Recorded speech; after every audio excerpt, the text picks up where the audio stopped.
Hello world and welcome to another Lynn production. So today what I wanted to talk about was leadership. Yes, we have a lot of great leaders in the world today, but I feel that one thing that we should all work on as a community or as a whole is leadership.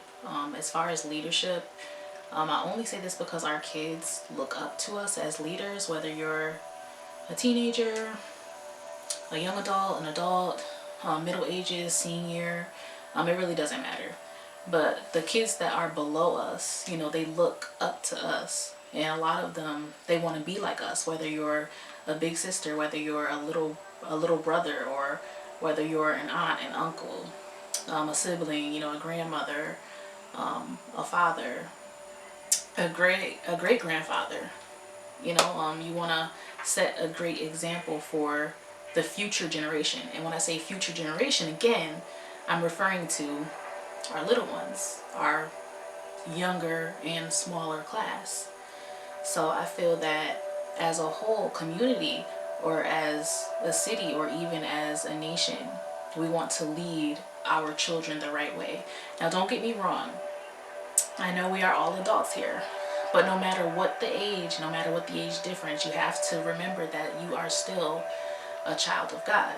And yes, I'm a Christian.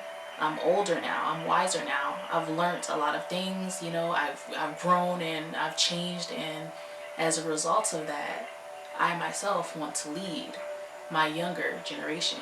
So in return, I feel that we all can do the same thing. So when it comes to a leader, one thing that I feel that stands out about a leader is that they are very self-determined. They don't listen to outside influences. If they want to, they can. But as a leader, they know right from wrong, they know what's best, and they know what they should do to help everyone else around them. They want to make the best decision that will help keep everything afloat, that will help keep everything in balance. You also have a lot of happy leaders. Everyone's probably not happy, but a great leader should be happy, because when you're happy, you can move forward and you can pull your group even farther.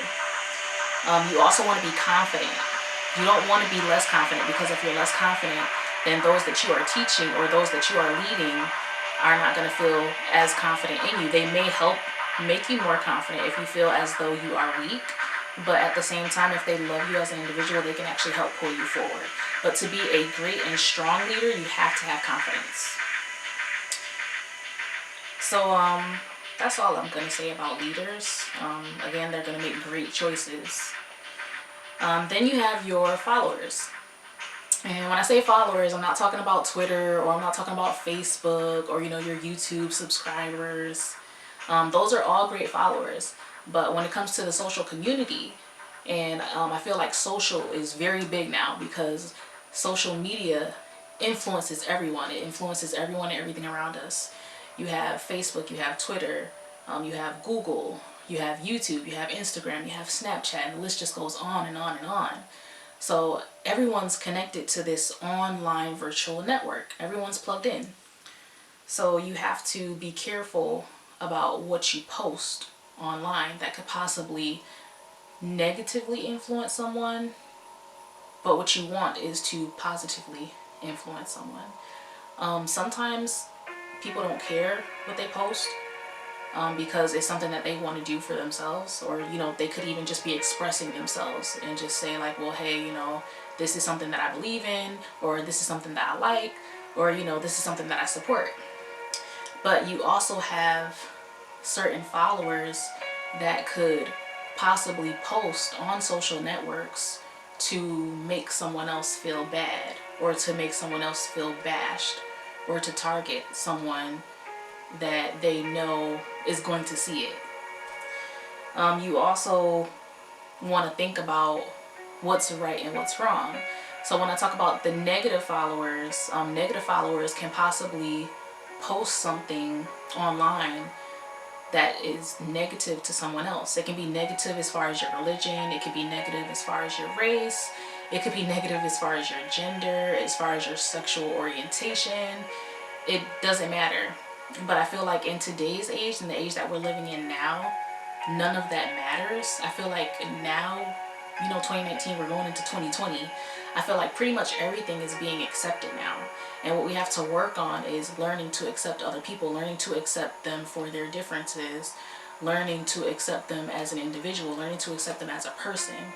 Learn not to feed into the negative influences. Like if someone's telling you, hey, this is a bad person because of this, and that, and you're feeding into it like, okay, so maybe you don't want to talk to that person. But as a leader, you're going to follow your own word. You're going to get your own information about that person. You're not going to necessarily feed off of what other people say about that person to influence you on whether or not you want to associate with that person, whether you want to follow that person, or whether you want to hang out with that person as an individual. So at the end of the day, if you want to lead, you have to think for yourself. You don't have to think for other people. And that's a big point here. Then there comes the bullies, the trolls, the social vampires, or the demons that want to possibly drain you of all of your energy. Whether you're a professional, whether you work in law enforcement, whether you work in government, it doesn't matter what field you work in. They're going to be everywhere. And if you're a great person and if you have some people that despise you, you have to stand strong, you have to be tough, and you have to acknowledge who you are as an individual. So sometimes these social targets or social bullies or vampires, as I was saying before, they can sometimes make you feel as though you are a target.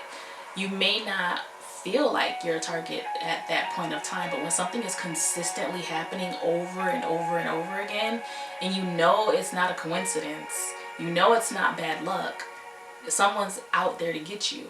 Someone is after you. Someone wants to bring you down. It's almost as if there's like this strong pull or an anchor that's trying to pull you down. And we're gonna break right there.